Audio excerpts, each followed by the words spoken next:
Mr. 4570 and Dana White privilege recipient Kevin Holland, the guy who quit against Roman Dolidze, the guy who quit on the stool against a washed up Wonderboy Thompson, gave an absolutely delusional UFC 316 media day where he crapped on former champion Belal Muhammad. He cried about the Jaxxon podcast and said he's now charging for interviews. Imagine paying for a Kevin Holland interview. And then afterwards, to top it all off, Belal Muhammad absolutely humiliated Kevin Holland. And it was perfectly put by Belal Muhammad. We'll check out those tweets later in the video as well. But I want to start off, in case you missed it, how unlikable and stupid and humiliating and overall full of himself Kevin Holland was on the Jaxxon podcast.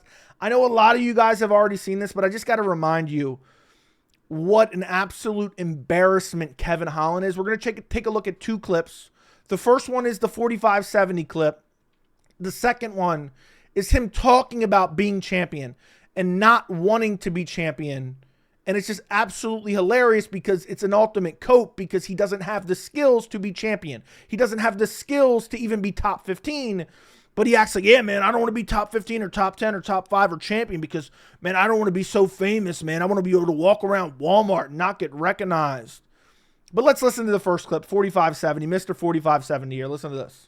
During the middle of the fights, the way you're able to keep the energy going that you feel made you the fighter you are. Nah, I just feel like fights get boring sometimes. There's nothing to do. We're just sitting there. So casual conversation rules the nation. Nothing wrong with having a little conversation with somebody, see what happens. It's like we're just standing there looking at each other. I think it's an ego problem. That's what I think. Think it's an ego problem? That's what I think. I don't have much of an ego. Since we've been honest. Unless we're sitting across the table, we're both shooting 45-70s, we're trying to see who can hit the target. I don't have much of an ego. Well, I'm just Do you know what a 45-70 is? I'm just telling. Do you know what a 45-70 is? I'm just telling my. Listen to how stupid this is and cringe. Do you know what a 45-70 is? I think I said this in my other video from 6 months ago. I wish Rampage would have said, it sounds like that's probably going to be your UFC record by the time you leave the organization or retire. Because that's what 45-70 sounds like to me. But let's listen to a little bit more of this. My opinion. You gave your opinion about my temper tantrum? Yeah, I feel you 100%. Okay, it's an opinion, I'm just right? saying, like, if it's not a 45-70 that we're shooting across the room, trying to see who hits the target, I'm not worried about it. Do you know what a 45-70 is? No, I don't. Okay, then shut the fuck up. You'll tell me shut the fuck up? Yeah. Because you don't understand what a 45-70 is. He doesn't know what a 45... You're talking about ego. Now I'm giving you some ego. Okay. So, Ego's when you don't understand what a 45-70 is. Okay, so... That pisses me off. That pisses you, because I don't know what a 45-70 is. That fucks with my ego a little bit. What type of man are you don't know what a 45-70 is? Because I don't know. I mean, how embarrassing is that? I can't listen to any more of the 45-70 talk. That should have ended Kevin Holland's career right away. I don't know why he still have fans. Like, how does he still have fans? Oh, man, Kevin Holland takes short notice fights. He loses every single one of them. He loses every single one of them. I don't get it. This bum, this journeyman, this two-division journeyman won a couple fights a half a fucking decade ago in 2020, and people are still acting like he's good. I mean, he's still riding the coattails of that win streak from 2020. Oh, man, I knocked out Jacare Souza, an aging Jacare Souza, washed up Jacare Souza. Oh, my God, it was 2020. We're in 2025. We're in mid-2025. Where's the time going? I don't know. And this dude is riding the coattails. Man, you don't know what a 45-70 is, brother? It's probably pretty close to your record, at least the loss column. Anyway, the other clip I want to check out from this interview is him talking about not wanting to be champion, which is just absolutely hilarious. Then listening to him during the UFC 316 media day talking about Belal Muhammad and how it was cool to see Belal lose to Jack Della Maddalena, and acts like Belal isn't even good and acts like he could beat Belal, and Belal doesn't even have a good resume. We'll get to that in a minute, but listen to this. 4-7. Why is it? Why do you have that attitude? I mean, there's just too many politics that come with being like, even really when you're ranked, if I'm being honest. It's like every time you get this number next to your name, then all of a sudden they start talking about the belt. And if you get to a belt, they can't stop talking about a belt. And it's like right now I am in a good spot. I get to live my life the way I want to live my life. I got to just jump in. There are some Kevin Holland fans, and I think it's a lot of casuals that just get shoveled their opinions by Joe Rogan, that act like, man, if Kevin Holland just tried, man, he'd be champion. No, he's not. He's barely top 15 caliber. He's really not top 15 caliber. Maybe at one point he was fringe top 15. He's been gifted opportunity after opportunity, the easiest possible path to a ranking, and he loses every single time. Kevin Holland went down to welterweight, and they said, let's give you washed up Wonderboy Thompson. This dude quit on the stool. So this is the ultimate cope. Kevin Holland's like, yeah, man, I don't want to be top 5, man. I don't want to be champion. People are going to start recognizing me, man. I want to live my life. People are going to start looking at me as a role model. No, you'll never be top 5 and you'll never be champion because you don't have the skills to be the champion or a top 5 contender.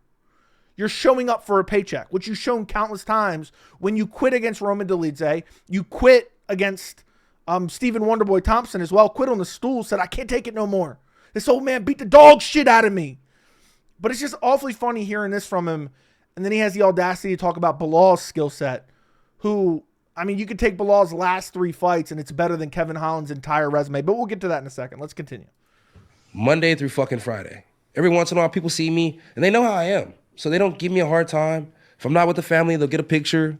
We'll be cool. We'll be chill. Just this dude's acting like he's a Conor McGregor level star. Shut up, dude. You know, casual conversation. Everything's very casual.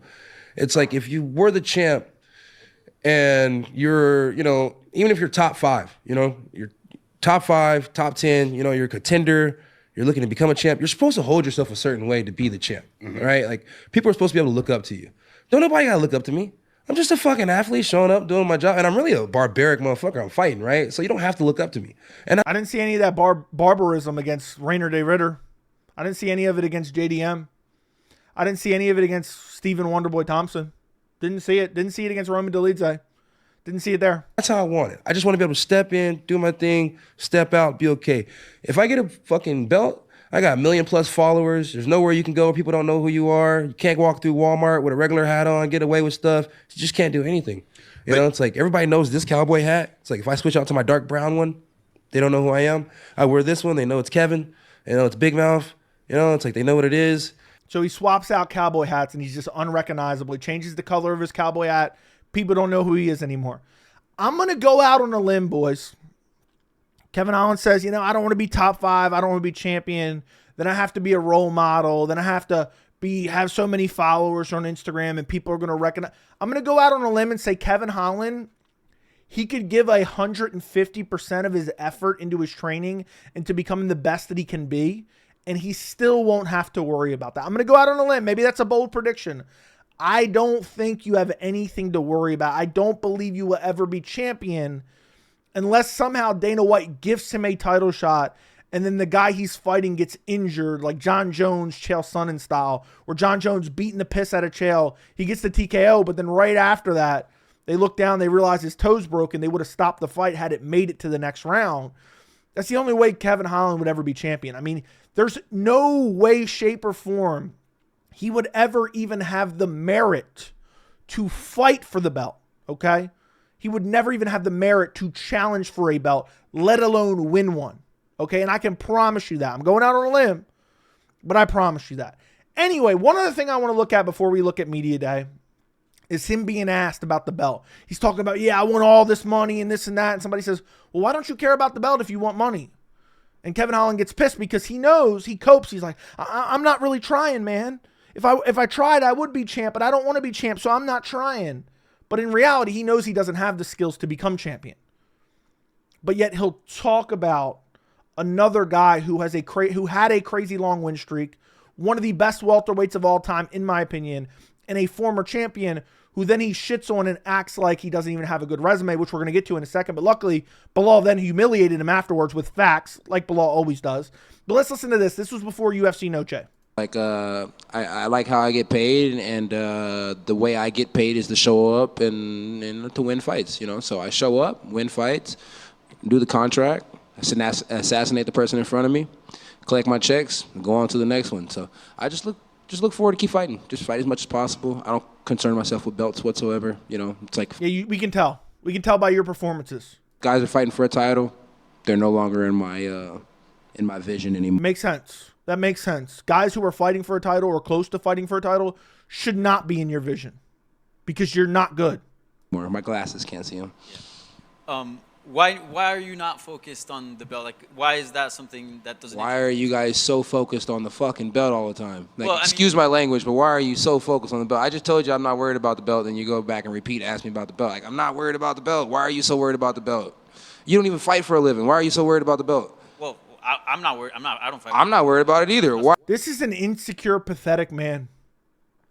He's like, man, why are you so worried? You don't even fight for a belt, man. Well, he's media. He's supposed to be asking questions. Most of the people who are on the roster have at least aspirations of becoming the champion because that's the pinnacle of the sport you're in. And that's the way you're supposed to make the most money, which you constantly talk about. You're there for a bag. So he's just asking you a simple question. And you're like, oh, man, why are you worried about it? Why are you worried about it, bro? Why are you so worried about it? That's why I'm asking. Well, I'm not worried about it. That's That's the ultimate answer you need. I'm not worried about it. Why are you so worried about it? Well, I don't know. I'm asking you because you say you want the big paydays, and usually that comes with pay-per-view points and whatnot. So you would assume that the big, Maybe I'm already getting pay-per-view points. maybe. Yeah, right. He's getting Dana White privilege. He's getting put on every other main card. Literally every main card, I'm pretty sure. Let me actually pull that up real quick. Kevin Holland, 27-13. He's close to that 45-70. Look at all them losses, double-digit losses.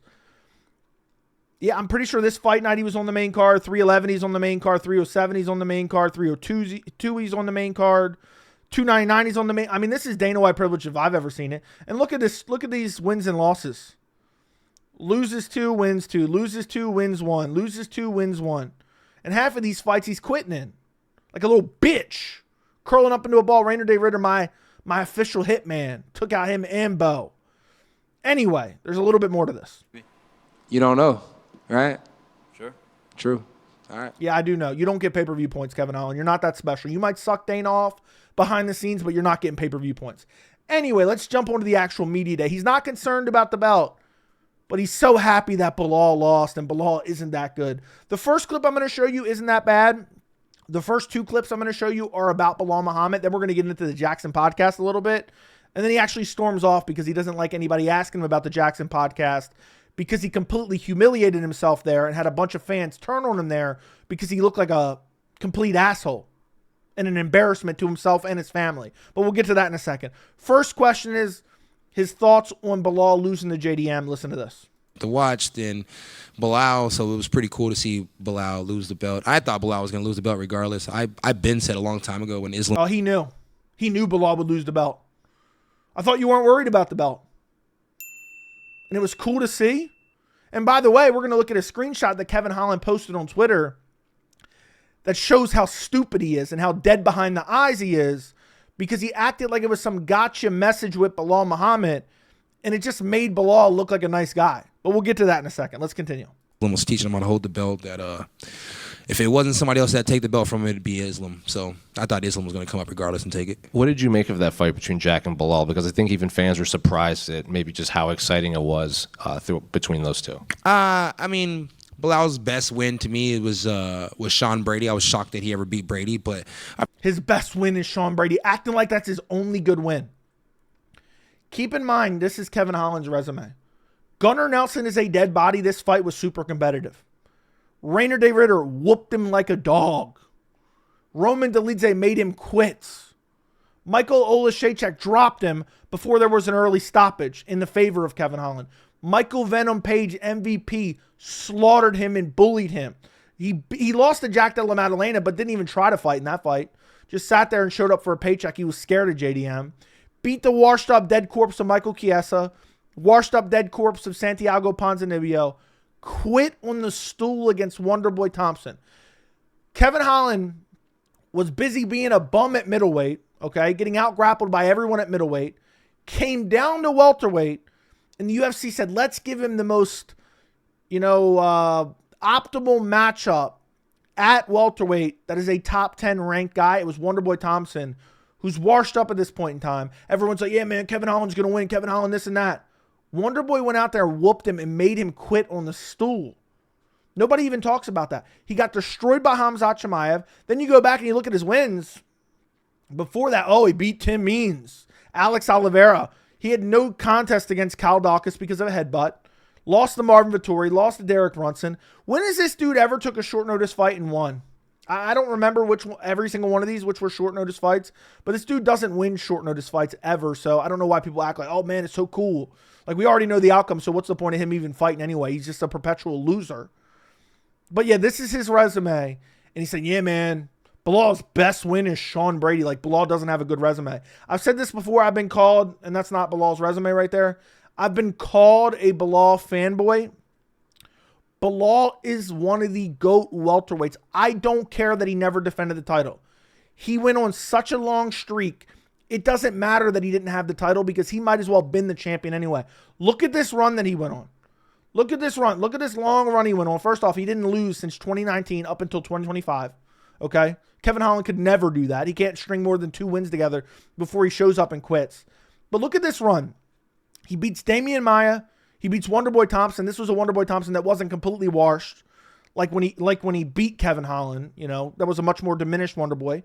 Beat Vicente Luque before he was a dead body. Finished Sean Brady, who's still at the top of the division. Beat up Gilbert Burns off the couch before he was washed up. And then dominated Leon Edwards to win the welterweight title. Something that Kevin Holland could only dream to touch one day. But he won't be able to do that because he doesn't want to get recognized in Walmart. But in reality, he doesn't have the skills. But let's carry on. A little bit more. I've never thought the world of Belal. It's like he's a hard worker. He puts in the work. But, camps boil down to who's going to put in the most work. And as long as you outwork Belal during the camp, you could damn sure outwork him in the fight. So it's like that's all he really has is work ethic. If you put more work on him, put more work in during the camp, you can beat Belal.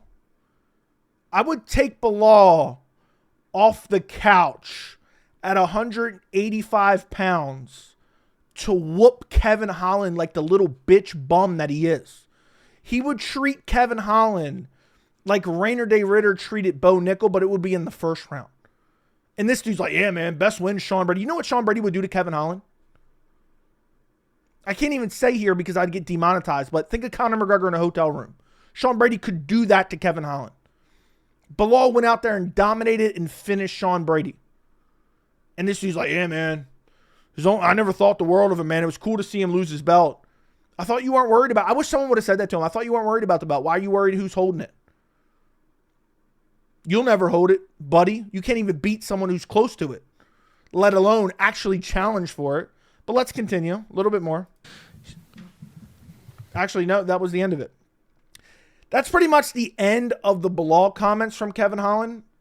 And Belal came out and, like Belal always does, spits nothing but facts and absolutely humiliated Kevin Holland with facts. He says, it's always the ones that will never touch gold that have the most to say. Doesn't this bum lose every other fight he's in? That was so good I had to like that.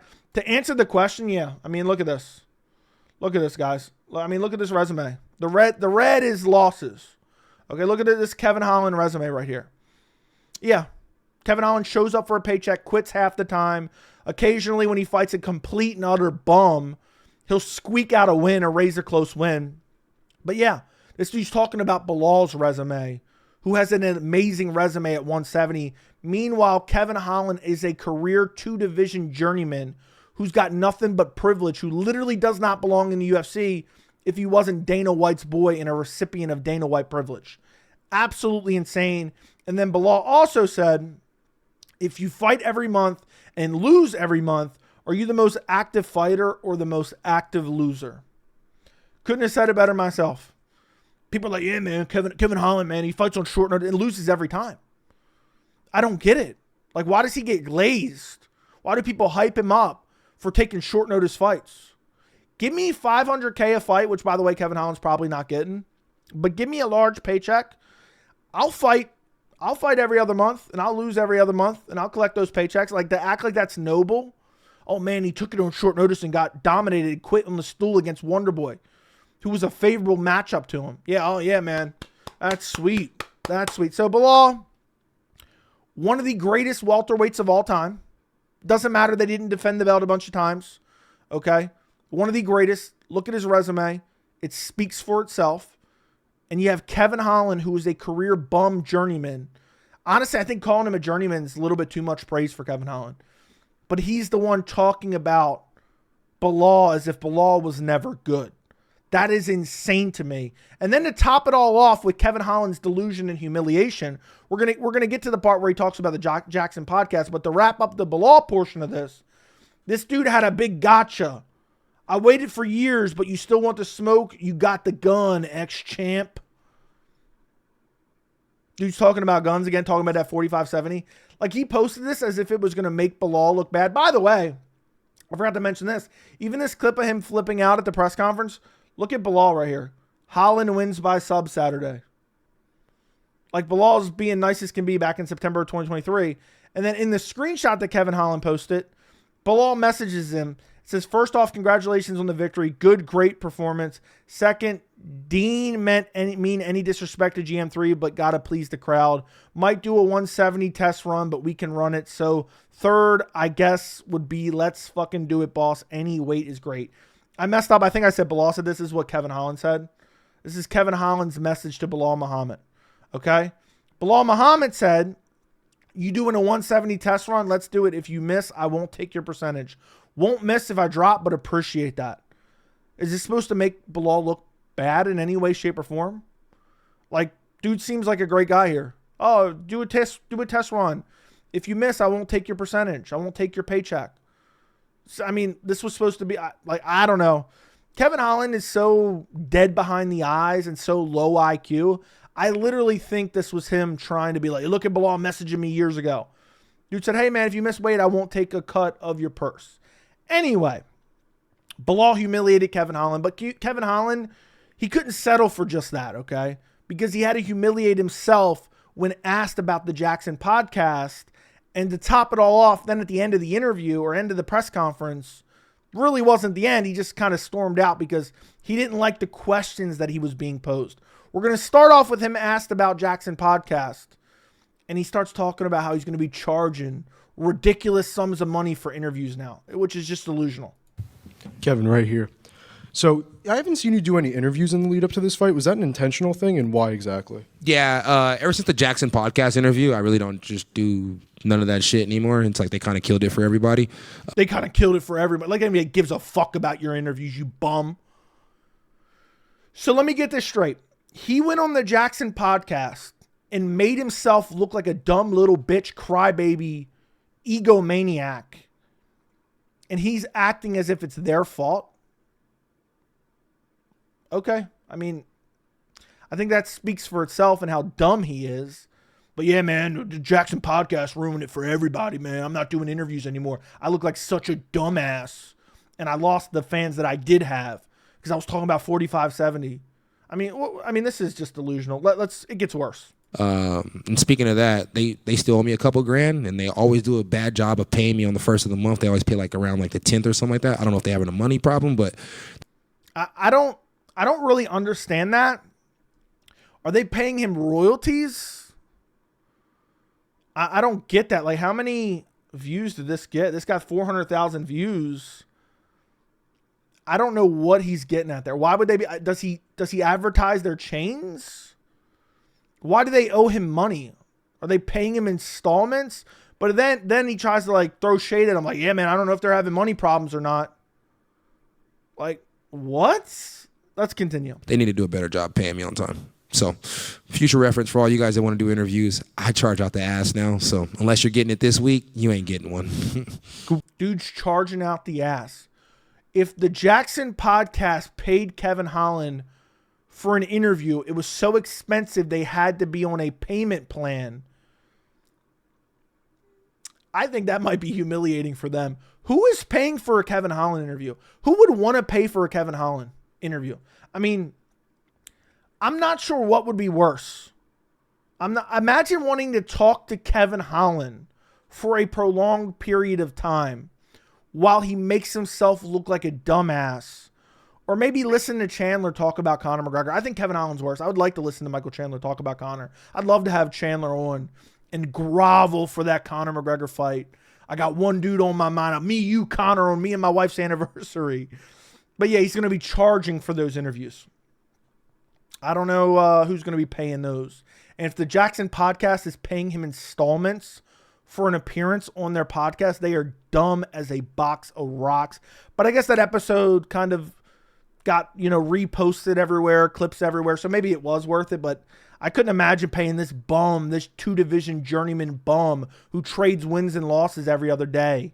I couldn't imagine paying him for an interview, but he's like, yeah, man, they ruined it for everyone. Like, man, everyone's dying to interview Kevin Holland. Yeah, right. And then the last clip I'm going to show you is him, again, getting insulted because he doesn't want to be champion. Why don't you want to be champion, Kevin? It's not that he doesn't want to. It's he doesn't have the skills to. I've already beat that dead horse. Let's listen to this. And this is when he storms off at the end here. Thank you. No problem. Right, over here. You recently said on the Jaxxon podcast that you don't want to be a world champion. So if that's not your goal, what are you fighting for? For money. I mean, what the hell else? He shows up for money. You can't tell based on his performances. I wish someone would say that to him when he said, oh, yeah, I'm fighting for money. Yeah, I can tell based on your performances. You show up for a paycheck and you pack it in at the first sign of adversity. That's what I be fighting for. It's like everybody who fights for a real championship, that's great. But at the end of the day, they all got to pay bills. So if they tell you they're not fighting for money, they're a goddamn lie. And if they tell you they're not fighting for money, we'll tell them then go back to what they used to get on their first contract and see if they like that or if they hate that. So I'm always fighting for money. All right, one other. By the way, that doesn't make any sense. If they tell you they're not fighting for money, then ask them if they want to take less money and go fight what they fought for on their first contract. Why wouldn't they want to still make money and still have potential other goals to be the best in the world? I mean, there's guys like Tom Brady who is considered one of the best quarterbacks in the world who still wanted to be Super Bowl champion. Sure, he had plenty of money and he got paid plenty of money, but he still was competitive and wanted to be the champion of the world. But you're just a bum who knows you have no ability to be the champion, so you just act like you're holding yourself back and you're living in this delusion that you're holding yourself back when in reality you just don't have the skills.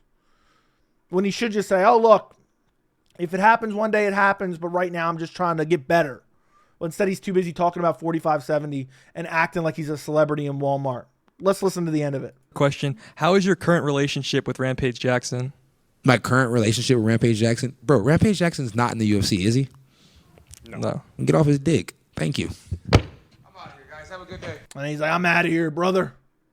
I'm not answering any more questions about 45. I wish someone would have asked him about 4570, man. You know what 4570 is? I would have brought a pack of ammunition. I would have been like, man, you know what this is? You know what this is? I would have had it out of the packaging. But like, do you know what this is? Do you recognize this? What kind of man are you if you don't recognize this? But he couldn't handle any questions about the Jaxxon podcast because he's a pathetic, weak man who knows he embarrassed himself there. And then he has the audacity to talk about a former champion in Belal Muhammad who he could not even sniff his jockstrap. And then when he realizes, oh, I don't like these questions, let me storm out like a little girl and leave the presser. So I had to make this video. I'm happy that Belal absolutely embarrassed him. Honestly, I think Kevin Holland should be like one loss away from being cut from the organization, but he's friends with Dana White. So for some reason, he keeps getting Dana White privilege. I mean, it's a shame that literally all these fights are made. I don't remember I'm not going to double, triple check every single one of these. I don't remember the last time he wasn't on a main card. It's a complete and utter disgrace, but he is one of the biggest recipients of Dana White privilege. He's a scrub. He's an embarrassment. Belal bodied him. Let me know what you guys think down in the comments. Like the video, subscribe to the channel, and thank you so much for watching.